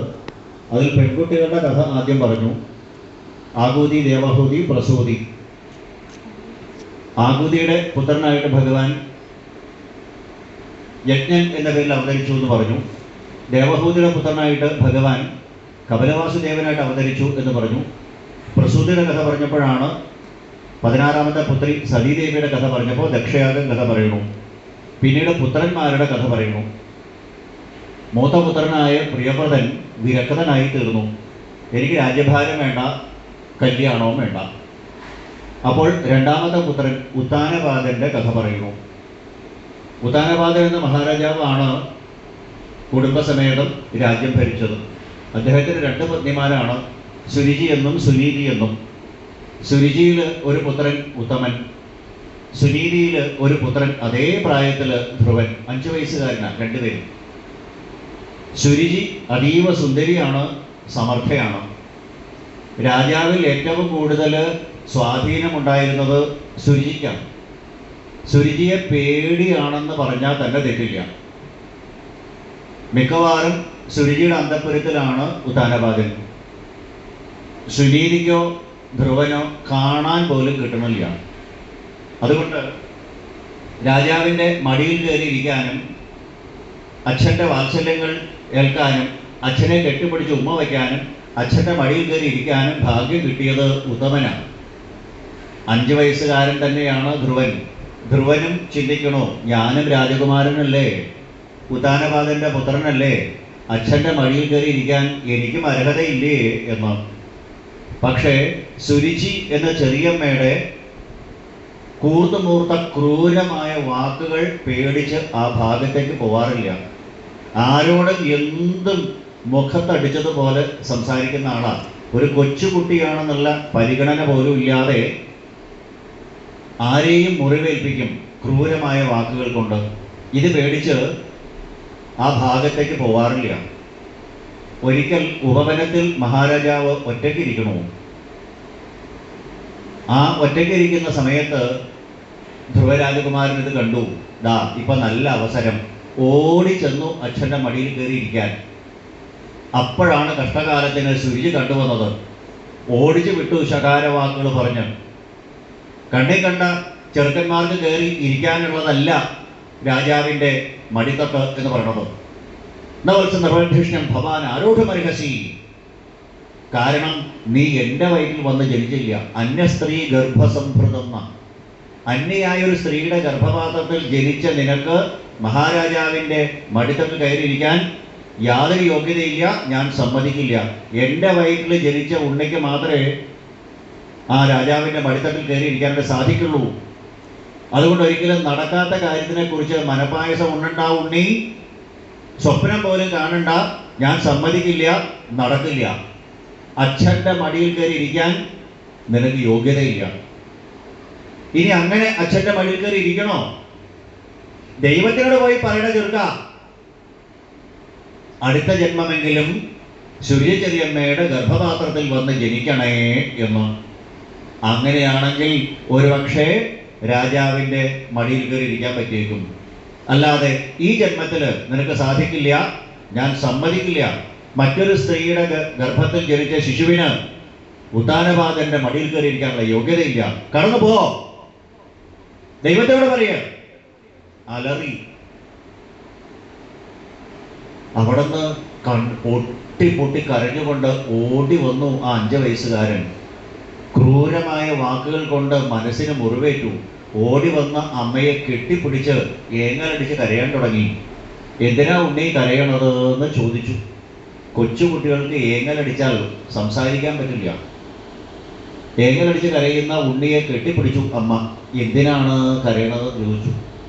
തോഴിമാരെന്ന് മനസ്സിലാക്കി സൂര്യചെറിയമ്മയുടെ വാക്ഷരങ്ങൾ കേട്ടും മനസ്സിന് മുറിവേറ്റിട്ടാ കരയണമെന്ന്. ഇറുക്കെ അങ്ങോട്ട് കെട്ടിപ്പിടിച്ചു ഉണ്ണിയെ, മടിയിലിരുത്തി കണ്ണുനീര് കൊണ്ട് അങ്ങോട്ട് അഭിഷേകം ചെയ്തു തൻ്റെ പുത്രനെ. കവിളിൽ തലോടിയിട്ട് കെട്ടിപ്പിടിച്ച് ഉമ്മ വച്ച് ആ അമ്മ തൻ്റെ മകനോട് പറഞ്ഞു, ഭാഗവതം കാണിച്ചു തരണു, അമ്മമാര് മക്കളെ എങ്ങനെ വളർത്തണം എന്ന് ഭാഗവതം കാണിച്ചു തരിക. സുനീതി പറഞ്ഞു, മാ അമംഗളം താതപരേഷ്വമംസ്ഥ. അവനവന്റെ ദുഃഖങ്ങൾക്ക് മറ്റുള്ളവരെ കുറ്റം പറയരുത് ഒരിക്കലും. Don't accuse others. മുന്നം ചെയ്തൊരു കർമ്മത്തിൻ ഫലം ഇന്നു സംഭവിച്ചിടുന്നു. പണ്ട് ചെയ്തതായിട്ടുള്ള ദുരിതത്തിന്റെ ഫലമായിട്ടാണ് ഇപ്പൊ നമുക്ക് ദുഃഖിക്കേണ്ടി വരുന്നത്. ഭാഗവതം നമ്മളെ പഠിപ്പിച്ചു തരിക. ഭിക്ഷുഗീതയില് 1-ാമത്തെ ശ്ലോകത്തിന്റെ 1-ാമത്തെ വരി, നായം ജനോമേ സുഖദുഃഖഹേതു. യഗാസസ്കന്ധത്തിൽ പറയും, ആരും ആർക്കും സുഖം കൊണ്ട് തരണില്ല. ഈ ജനങ്ങളല്ല എൻ്റെ സുഖത്തിനോ ദുഃഖത്തിനോ കാരണം. ആരും ആർക്കും സുഖം കൊണ്ട് തരണില്ല, ദുഃഖം കൊണ്ട് തരണില്ല.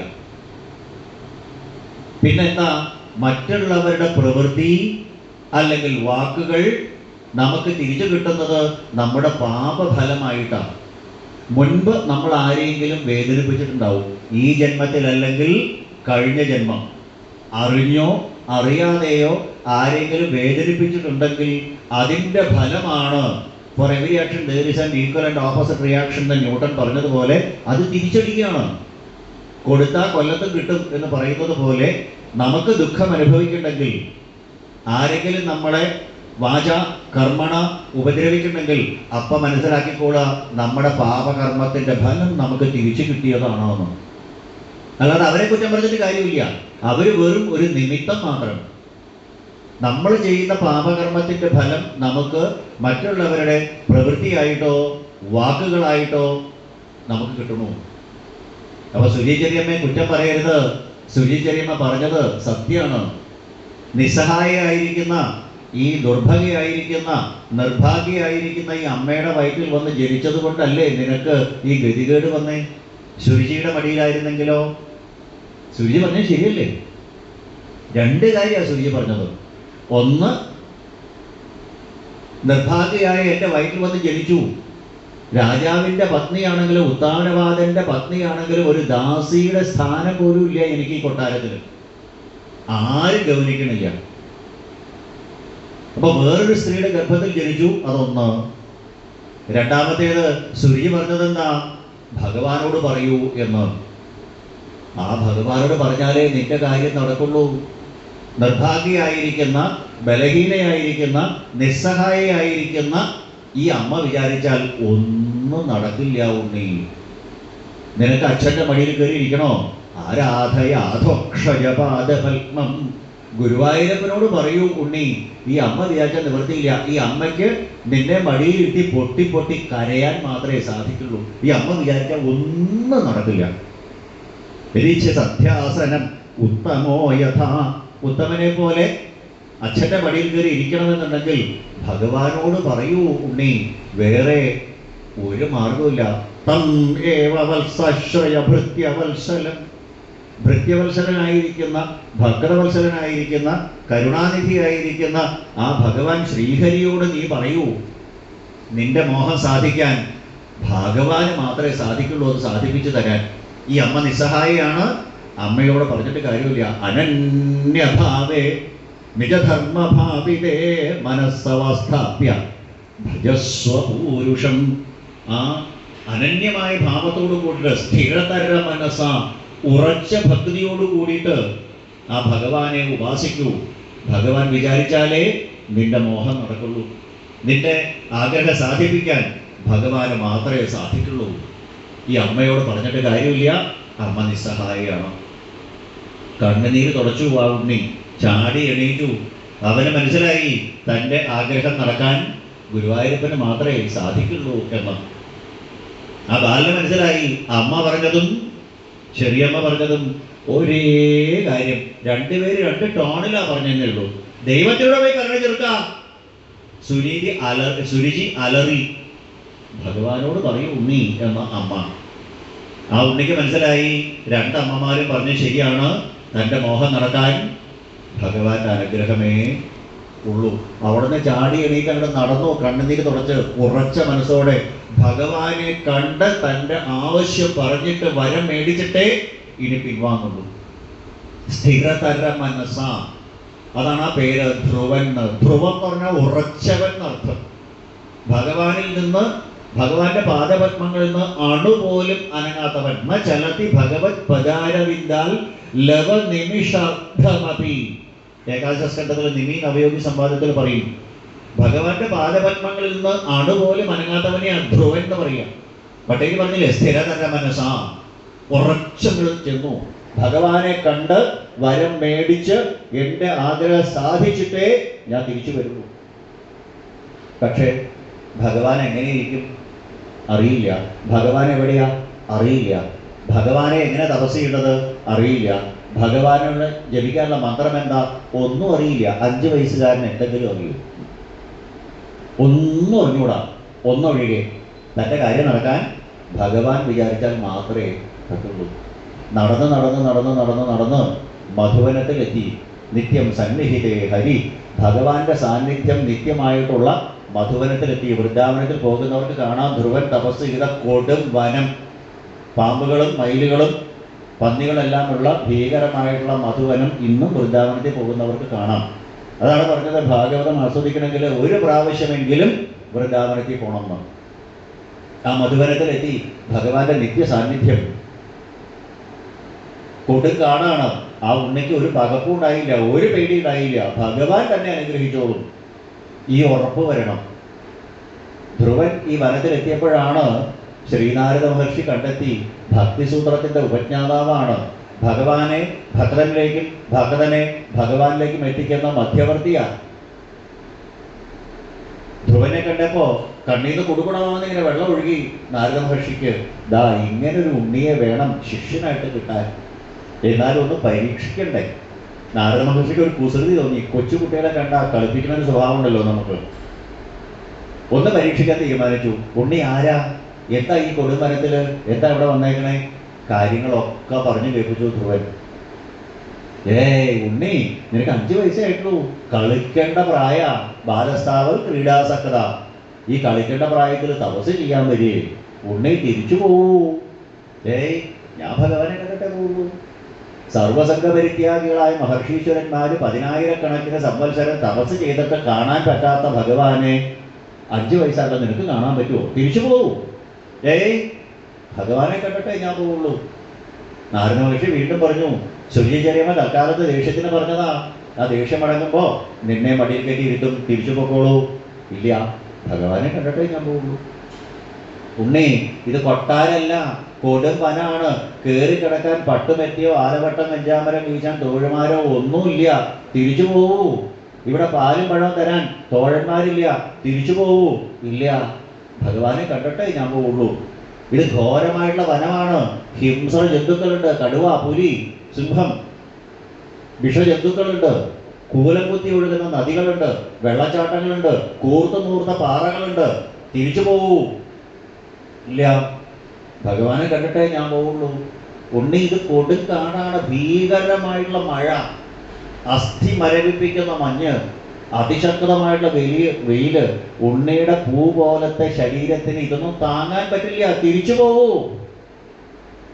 ധ്രുവൻ പറഞ്ഞു, അങ്ങ് ഒന്ന് വഴി മാറി നിൽക്കുവോ, എന്റെ വഴി മുടക്കാണ്ട്? ഞാനൊന്ന് ഭഗവാനെ കണ്ടോട്ടെ. എന്താ നീ പറയണേ ഉണ്ണി? സുധീചര്യമ്മയുടെ വാക്ഷരങ്ങൾ കൊണ്ട് നീ മുറിവേറ്റുന്ന്. നീ ഒരു കൊച്ചുകുട്ടിയില്ലേ? നിനക്ക് മാനാപമാനങ്ങളുണ്ടോ? അപമാനവും അഭിമാനവും തിരിച്ചറിയാറായോ നിനക്ക്? ഓരോരോ പ്രവൃത്തികൾ കേൾക്കുമ്പോൾ സുഖവും ദുഃഖവും വരുന്നത് അവനവന്റെ കർമ്മഫലാണെന്ന് മനസ്സിലാക്കുക. അതിനാണ് മറ്റുള്ളവരെ കുറ്റം പറയണ്ട. നമ്മളെക്കാൾ മാഹാത്മ്യം ഉള്ള ആളെ, നമ്മളെക്കാൾ ശ്രേഷ്ഠതയുള്ള ആളെ കാണുമ്പോൾ സന്തോഷിക്കണം. നമ്മളോടൊപ്പം യോഗ്യതയുള്ളവരെ കാണുമ്പോൾ മൈത്രിഭാവം ഉണ്ടാവണം. നമ്മളെക്കാൾ താഴ്ന്നവരെ കാണുമ്പോൾ കരുണയുണ്ടാവണം. ഇതാണ് ഒരു സജ്ജനത്തിന്റെ ലക്ഷണം. എന്താ ഉണ്ണി നീ പറയണത്? തിരിച്ചു പോവൂ. ഭഗവാനെ കണ്ടിട്ടേ ഞാൻ പോവുള്ളൂ. ഉണ്ണി, തിരിച്ചു പോവൂ. നിനക്ക് പറ്റിയ സമയമല്ല തപസ് ചെയ്യാനുള്ളത്. അങ്ങ് എന്ത് പറഞ്ഞാലും ശരി, ഭഗവാനെ കണ്ടിട്ടേ ഞാൻ പോവുള്ളൂ. എന്നെ ഇങ്ങനെയൊക്കെ പറഞ്ഞ് മുടക്കാൻ അങ്ങ് ആരാ? നാരദ മഹർഷി പറഞ്ഞു, 5 വയസ്സായിട്ടുള്ള നിന്നോട് ഞാൻ ആരാന്ന് പറഞ്ഞാൽ നിനക്ക് മനസ്സിലാവുമോ എന്ന് എനിക്കറിയില്ല. എൻ്റെ പേര് നാരദൻ എന്നാണ്.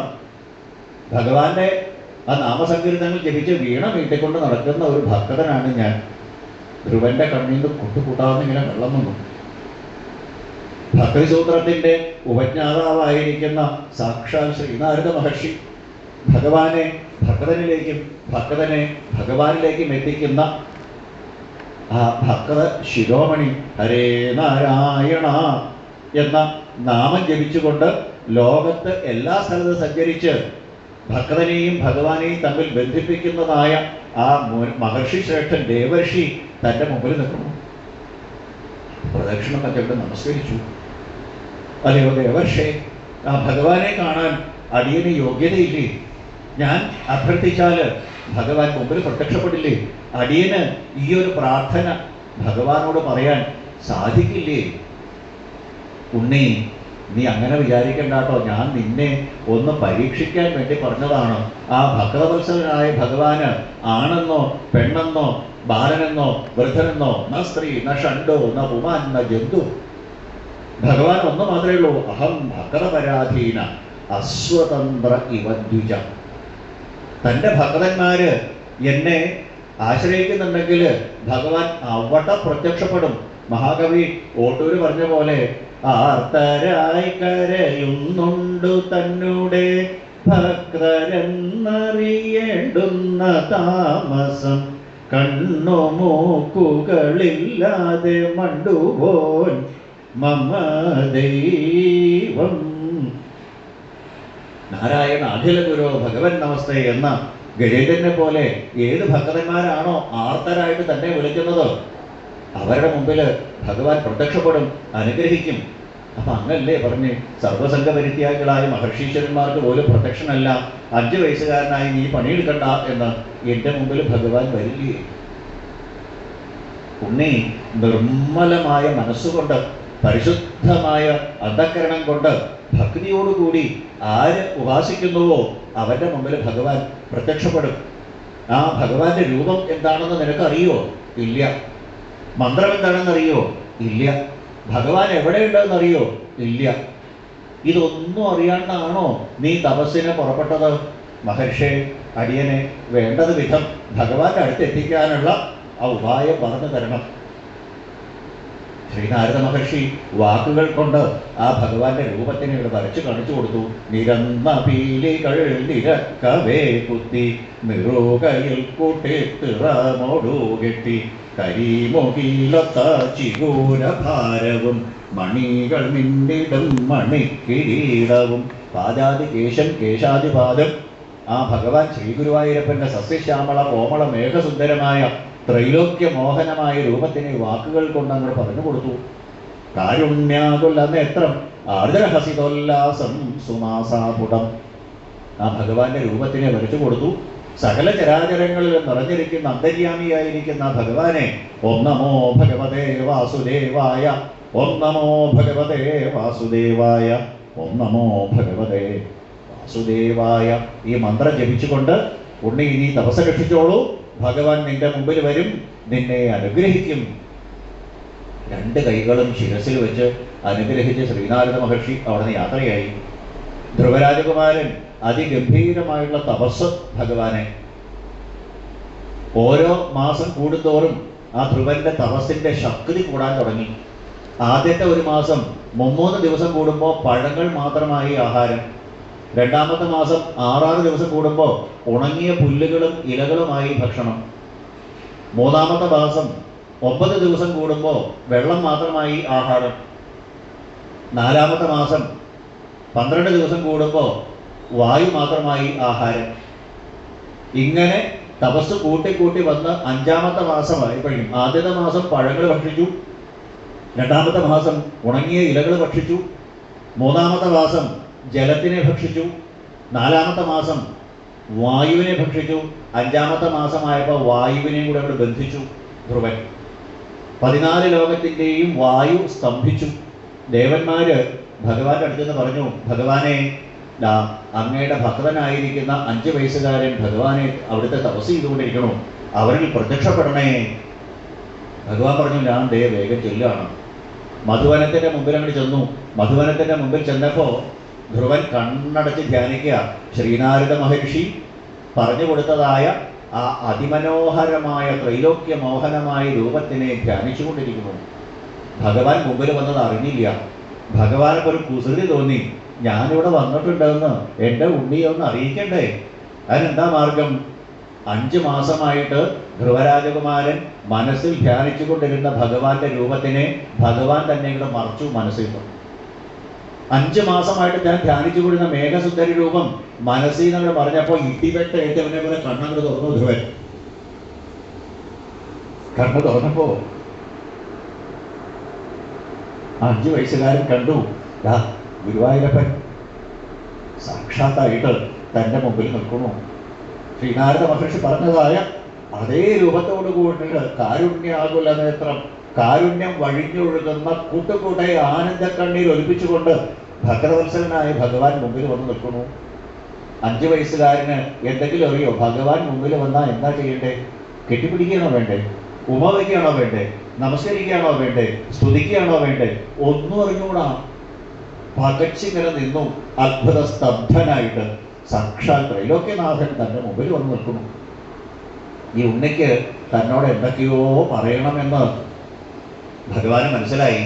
പശ്വരിഷബാലം കൃപയാത പോലെ ജ്ഞാനസ്വരൂപമായിരിക്കുന്ന ശംഖ് കൊണ്ട് കവിളത്തടത്തിൽ പതുക്കെ ഒന്ന് തലോടിയപ്പോഴേക്കും ധ്രുവന്റെ ഉള്ളിൽ ഉറങ്ങിക്കിടന്നിരുന്നതായ ആ കുണ്ടലിനി ശക്തി ഉണർന്നു, ആത്മജ്ഞാനം ഉണർന്നു.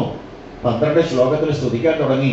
യോന്തപ്രവിശ്യമമവാചമിമാം പ്രസുപ്താം സഞ്ജീവയത്യഖിലശക്തിധരസ്വധാംന അന്യാം സഹസ്തചരണശ്രവണത്വഗാദീൻ പ്രാണാൻ നമോ ഭഗവതേ പുരുഷായ തുഭ്യം.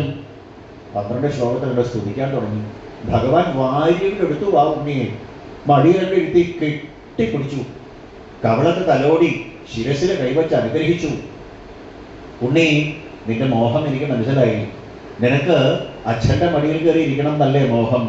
അച്ഛൻ്റെ മടിയിലല്ല, ലോകത്തിൻ്റെ നെറുകയിലാണ് ഞാൻ നിനക്ക് സ്ഥാനം നൽകുന്നത്. സപ്തഋഷികൾ പോലും പ്രദക്ഷിണം വയ്ക്കുന്ന പ്രപഞ്ചത്തിൻ്റെ കേന്ദ്രം ധ്രുവ പദവിയിലാണ് ഞാൻ നിനക്ക് സ്ഥാനം നൽകുന്നത്. 36,000 സംവത്സരം സകല രാജകീയ സുഖഭോഗങ്ങളോടും കൂടി ഭൂമണ്ഡലത്തിലെ ചക്രവർത്തിയായിട്ട് നീ വിരാജിക്കൂ. അതിനുശേഷം നീ സപ്തർഷികൾ പ്രദക്ഷിണം വയ്ക്കുന്ന ധ്രുവമണ്ഡലത്തിലെത്തും. നിന്റെ സഹോദരൻ ഗുഹികന്മാരുമായിട്ടുള്ള യുദ്ധത്തിൽ കൊല്ലപ്പെടും. അവനെ അന്വേഷിച്ചു പോകുന്ന സുരുചി കാട്ടുതീയിൽപ്പെട്ട് മരിക്കും. പിന്നെ നീയാണ് ലോകത്തിൻ്റെ ചക്രവർത്തി. അനുഗ്രഹിച്ച് ഭഗവാൻ മറഞ്ഞു. ഭഗവാൻ മറഞ്ഞപ്പോഴാണ് ധ്രുവന് തോന്നിയത്, കഷ്ടം, എന്ത് ചോദിച്ചാലും തരാൻ കഴിവുള്ള ഭക്തപ്രിയനായ ഭഗവാൻ മുമ്പിൽ വന്നപ്പോൾ താൻ ചോദിച്ചതെന്താ? 36,000 സംവത്സരം സംസാര സാഗരേ മഗ്നം. ഈ സംസാര ക്ലേശത്തിൽ കിടന്ന് വട്ടത്തില്ല. 36,000 കൊല്ലേ നിസ്സാരമല്ല. എനിക്ക് മുക്തി തരണമെന്ന് പറയായിരുന്നില്ലേ? എന്നെയും കൊണ്ട് വൈകുണ്ഠത്തിലേക്ക് പോകണമെന്ന് പറയായിരുന്നില്ലേ? വേണ്ട, ഭക്തിയെ തന്നാലും പറയാൻ തോന്നിയില്ലല്ലോ. ഭഗവാന്റെ ഇച്ഛ. തൻ്റെ പുത്രൻ ഭഗവാന്റെ അനുഗ്രഹം കിട്ടി കൊട്ടാരത്തിലേക്ക് തിരിച്ചു വരികയാണെന്ന് കണ്ടപ്പോൾ ഉത്താനപാദ മഹാരാജാവ് പത്നിമാരോട് കൂടി വന്നു. എല്ലാവരെയും ഓവർടേക്ക് ചെയ്തിട്ട് ആദ്യം ഓടി വന്നത് സുരുചിയാണ്. കെട്ടിപ്പിടിച്ച് ശിരസിൽ കൈവച്ച് അനുഗ്രഹിച്ചു. വിജയീ ഭവ എന്ന് പറഞ്ഞ് അനുഗ്രഹിച്ചു. എന്താ കാരണം? ഭഗവാനെ തപസ് ചെയ്യുന്ന ആദ്യം ഉപദേശിച്ച ആള് ഞാനാ, സുരുചിയല്ലേ ആദ്യം പറഞ്ഞത്. തപസ് ആരാധ്യ പുരുഷം എന്ന്. ദേഷ്യപ്പെട്ടിട്ടാണെങ്കിലും ഗുരുവായൂരപ്പനെ പ്രാർത്ഥിക്കൂ എന്ന് പറഞ്ഞത് ആദ്യം പറഞ്ഞത് അഡ്വൈസ് ചെയ്തത് ഞാനാ. അപ്പൊ എനിക്കല്ലേ അനുഗ്രഹിക്കാൻ അവകാശം. ഭാഗവതം കാണിക്കുക, ഭഗവാന്റെ അനുഗ്രഹം കിട്ടിയ ഒരു ജീവാത്മാവിന് ശത്രുക്കൾ പോലും തല താഴ്ത്തി മുമ്പിൽ വന്ന് നിൽക്കും. നദികൾ താഴേക്ക് ഒഴുകുന്നത് പോലെ ശത്രുക്കൾ പോലും തലകുനിച്ചു വരും. ഉത്താനപാദനെയും സുനീതിയെയും പ്രദക്ഷിണം വെച്ച് നമസ്കരിച്ചു, അനുഗ്രഹിച്ചു ഉത്താനപാദൻ. സുരുചി മടിയിലെടുത്ത് വെച്ചു. മാറിടത്തിൽ നിന്ന് അമ്മിഞ്ഞപ്പാൽ ഒഴുകാൻ തുടങ്ങി. വാത്സല്യം കൊണ്ട് ഒഴുകി അമ്മിഞ്ഞപ്പാല് കൊണ്ടും ആ ആനന്ദ കണ്ണീര് കൊണ്ടും തൻ്റെ പുത്രനെ കുളിപ്പിച്ചു. കുറെ കാലം കഴിഞ്ഞ് ഉത്താനപാദ മഹാരാജാവ് ധ്രുവനെ യുവരാജാവാക്കി വനത്തിലേക്ക് പോയിട്ട് തപസ് ചെയ്ത് മോക്ഷം പ്രാപിച്ചു. അങ്ങനെ ഇരിക്കെ ഒരിക്കൽ ഉത്തമൻ ഹിമവാന്റെ താഴ്വരയിൽ വേട്ടയാടാൻ പോയി. കുബേരന്റെ ശിഷ്യന്മാരായിട്ടുള്ള ഗുഹികന്മാരുമായിട്ട് കലഹമുണ്ടായി, അതിൽ കൊല്ലപ്പെട്ടു. ഇതിൽ ദേഷ്യം വന്ന ധ്രുവൻ ദിവ്യ അസ്ത്രങ്ങളുമായിട്ട് ചെന്നു. ഗുഹ്യകന്മാരുമായിട്ട് അതിഭീകരമായിട്ടുള്ള യുദ്ധം. ലക്ഷക്കണക്കിന് ഗുഹ്യകന്മാരെ കൊന്നൊടുക്കി. ഗുഹ്യകന്മാരുടെ മായ വന്നു. ആകാശത്തിൽ നിന്ന് അസ്ഥി, രക്തം, തലമുടി, മാംസം ഒക്കെ വീഴാൻ തുടങ്ങി. മായാപ്രയോഗം. അപ്പോഴാണ് ധ്രുവൻ നാരായണാസ്ത്രം തൊടുത്തത്. നാരായണാസ്ത്രം തൊടുത്താൽ ത്രൈലോക്യം മുഴുവൻ ഭസ്മമാവും, പ്രപഞ്ചം ഉണ്ടാവില്ല. ആ സമയത്ത് മുത്തച്ഛനായ സ്വയംഭൂമനു ഇറങ്ങി വന്നു. ഉണ്ണി, നീ പ്രയോഗിക്കരുത്, നീ എന്താ ഈ കാണിക്കണേ? തിരിക്ഷയ കരുണയ മൈത്രാച അഖില ജന്തുഷു, സകല ചരാചരങ്ങളോടും സ്നേഹം കാണിക്കണം എന്നല്ലേ ഭഗവാൻ പറഞ്ഞത്? 5 മാസം കൊണ്ട് ഭഗവാനെ പ്രീതിപ്പെടുത്തി ഭഗവാനിൽ നിന്ന് വരങ്ങൾ മേടിച്ച ഭക്ത ശിരോമണിയാണ് നീ. നിന്നെ പോലെ ഒരുത്തൻ മറ്റുള്ളവരെ ദ്രോഹിക്കരുത്. സകല ചരാചരങ്ങളിൽ ഈശ്വരനുണ്ടെന്ന് നിനക്കറിയില്ലേ? സകല ചരാചരങ്ങളിൽ ഈശ്വരനുണ്ടെങ്കിൽ മറ്റുള്ളവരെ ഉപദ്രവിച്ചാൽ അത് ഈശ്വര നിന്ദയല്ലേ, പരോപദ്രവല്ലേ? എല്ലാത്തിലും ഈശ്വരനുണ്ടെങ്കിൽ നമ്മൾ ഒരാളെ ദ്രോഹിച്ചാൽ, ചീത്ത പറഞ്ഞാൽ അത് ഭഗവത് നിന്ദയാണ്. ഇതറിയാത്തത് കൊണ്ടാണ് നമ്മുടെ മറ്റുള്ളവരെ മെക്കിട്ട് കയറണേ, അല്ലേ? അവന്റെ ഉള്ളിലും ഈശ്വരനുണ്ട് എന്നറിഞ്ഞാൽ അവനെ ചീത്ത പറയില്ല, അവനെ വേദനിപ്പിക്കില്ല, അവനെ ദ്രോഹിക്കില്ല. ഇതെന്താ കാരണം? ഈ ശരീരം കിട്ടുമ്പോൾ അവൻ വേറെ ഞാൻ വേറെ എന്ന ബോധം വരുമ്പോഴാണ് ഈ വഴക്കുണ്ടാവുന്നത്. സകല ചരാചരങ്ങളിൽ ഈശ്വരനുണ്ട് എന്നറിയാവുന്ന നീ അവരെ കൊന്നൊടുക്കിയാൽ ഈശ്വരനിന്ദയല്ലേ അത്? അതുകൊണ്ട് മൈത്രിരാജ അഖില ജന്തുഷു, സകല ചരാചരങ്ങളോടും നിനക്ക് മൈത്രിയാണ് വേണ്ടത്. അങ്ങനെ മൈത്രി ഉള്ളവനെയാണ് ഭഗവാൻ സന്തോഷിക്കുക. അതുകൊണ്ട് നീ ഇപ്രകാരം തിരിക്ഷയ കരുണയ മൈത്രിരാജ അഖില ജന്തുഷു സമത്വേജന സർവാത്മാ ഭഗവാൻ സംപ്രസീദതി. സകല ചരാചരങ്ങളിലും ഭഗവാൻ ഉണ്ട് എന്ന അറിവോട് കൂടിയിട്ട് എല്ലാവരെയും സ്നേഹിക്കുന്നവനോടാണ് ഭഗവാൻ അനുഗ്രഹിക്കുക. അതുകൊണ്ട് ഉണ്ണി, നീ നാരായണാസ്ത്രം പിൻവലിക്കൂ. നിന്റെ സഹോദരൻ ഉത്തമൻ എപ്പോഴാണ് മരിച്ചത്? അവന്റെ കർമ്മബന്ധം അവസാനിക്കുമ്പോഴാണ്. അപ്പോഴാണ് ഒരാൾ മരിക്കുക. അതിനൊരു കാരണമാവുന്നു. ഒരു രോഗമോ ഒരു അപകടമോ ടിപ്പർ ലോറിയോ കൊറോണയോ ഹാർട്ട് അറ്റാക്കോ ഓരോ കാരണം വരിക. ഈ ശരീരം ഉപേക്ഷിക്കാൻ ഒരു കാരണം, അത്രയേ ഉള്ളൂ. ഒരു ജീവി അല്ലെങ്കിൽ ആത്മാവ് ഈ ശരീരം ഉപേക്ഷിക്കുന്നത് അവന്റെ ഡ്യൂട്ടി തീരുമ്പോഴാണ്, കർമ്മം തീരുമ്പോഴാണ്. അതുകൊണ്ട് ദുഃഖിക്കേണ്ട കാര്യമില്ല. ആരെയും ആത്മാവ് കൊല്ലുകയില്ല, ആരാലും കൊല്ലപ്പെടുകയില്ല എന്ന ഗീതയിൽ ഭഗവാൻ പറഞ്ഞതുപോലുള്ള തത്വോപദേശം. പിൻവലിക്കൂ നാരായണാസ്ത്രം. മുത്തച്ഛൻ പറഞ്ഞപ്പോൾ തലകുനിച്ച് സമ്മതിച്ചുകൊണ്ട് നാരായണാസ്ത്രം പിൻവലിച്ചു. കുബേരൻ സന്തോഷമായി. ധ്രുവന്റെ അടുത്ത് ഓടി വന്നു. ഉണ്ണി, എന്താ നിനക്ക് വരം വേണ്ടേ? ഭഗവാൻ വന്നിട്ട് വരെ ചോദിക്കാത്ത വരം കുബേരനോട് ചോദിച്ചു. വൗറേ അചലിതാം ഭക്തി, ഭഗവാന്റെ തൃപ്പാദത്തിൽ എനിക്ക് അചഞ്ചലമായ ഭക്തി വേണം, വേറെ ഒരു വരവും വേണം. കുബേരൻ അനുഗ്രഹിച്ചു. 36,000 സംവത്സരം ഭൂമണ്ഡലത്തിനെ ഭരിച്ചു. പിന്നീട് മക്കൾക്ക് രാജ്യം കൊടുത്തു. ആ സമയത്താണ് വിഷ്ണു പാർഷദന്മാര് സ്വർണ്ണനിർമ്മിതമായ വിമാനം കൊണ്ടുവന്നു. ധ്രുവ, ഇതിൽ കയറിക്കോളൂ, നിന്നെ വിഷ്ണുപദത്തിലേക്ക് എത്തിക്കാനാണ് ഞങ്ങൾ വന്നിരിക്കുന്നത്. ധ്രുവ പറഞ്ഞു, ഞാൻ വരില്ല. എൻ്റെ സകല ഐശ്വര്യങ്ങൾക്കും കാരണം എൻ്റെ അമ്മ സുനീതിയാണ്, അമ്മയില്ലാതെ ഞാൻ വരില്ല. അപ്പോൾ വിഷ്ണുദൂതന്മാർ കാണിച്ചു കൊടുത്തത്, ആ മുമ്പിൽ പോകുന്ന വിമാനത്തിൽ നിന്റെ അമ്മയുണ്ട്, പുറകെ നീ കയറിക്കോളൂ. വിമാനത്തിൽ കയറാൻ തുടങ്ങിയപ്പോഴാണ് മൃത്യുദേവത വന്ന് തല കുനിച്ച് പറഞ്ഞത്, കുമാര, അടിയനെയും കൂടി അനുഗ്രഹിക്കണം. ആ മൃത്യുവിൻ്റെ ശിരസിൽ ചവിട്ടി കയറി വിമാനത്തിലേക്ക് എത്തും. ഭാഗവതം കാണിച്ചു തരിക, ഭഗവാന്റെ അനുഗ്രഹം കിട്ടിയവന് മൃത്യു പോലും പുല്ലാണ്. നമുക്ക് ഏറ്റവും പേടിയുള്ള സാധനം എന്താ? മൃത്യു. മരിക്കുവോ മരിക്കുവോ മരിക്കുവോ എന്ന് പേടിച്ചിട്ട് വല്ല കാര്യമുണ്ടോ? മരിക്കും, ഉറപ്പാ. ഭഗവാന്റെ അനുഗ്രഹം കിട്ടിയവന് മൃത്യു പോലും പ്രശ്നമല്ല. ഇന്നലെ പറഞ്ഞില്ലേ, എന്നെ കൊണ്ടുപോകാനാണ് വന്നേ, വന്നോളൂ. ഈ ഭാവം ഉണ്ടാവും. മൃത്യുവിന്റെ ശിരസിൽ ചവിട്ടി കയറി എന്ന് പറഞ്ഞാൽ ഭഗവത് അനുഗ്രഹം കിട്ടിയ ഒരു ജീവാത്മാവിന് മൃത്യുഭയം പോലും ഉണ്ടാവില്ല. ഇതൊക്കെ ശരീരത്തിനാണ് മൃത്യു. ഞാൻ മരിക്കണില്ല, എനിക്ക് മരണമില്ല എന്ന് മഹാകവി വയലാർ എഴുതിയതുപോലെ എനിക്ക് മരണമില്ല, ഞാൻ മരിക്കണില്ല, ഞാൻ ആത്മസ്വരൂപമാണ് എന്നറിയും. അങ്ങനെ സപ്തർഷികൾ പോലും പ്രദക്ഷിണം വയ്ക്കുന്ന ആ ധ്രുവ പദവിയിൽ എത്തി പ്രപഞ്ചത്തിന്റെ കേന്ദ്രത്തിൽ. ഇന്നും ആ ധ്രുവ നക്ഷത്രത്തിനെ കാണാം. ആ സ്ഥിരതര മനസ്സ, ഉറച്ച മനസ്സോട് കൂടിയിട്ട് ഭഗവാനെ ഉപാസിക്കുന്ന ഒരു ജീവാത്മാവിന് പ്രപഞ്ചത്തിന്റെ ഏറ്റവും ഉയരത്തിലാണ് ഭഗവാൻ സ്ഥാനം കൊടുക്കുക എന്ന് കാണിക്കുന്നു.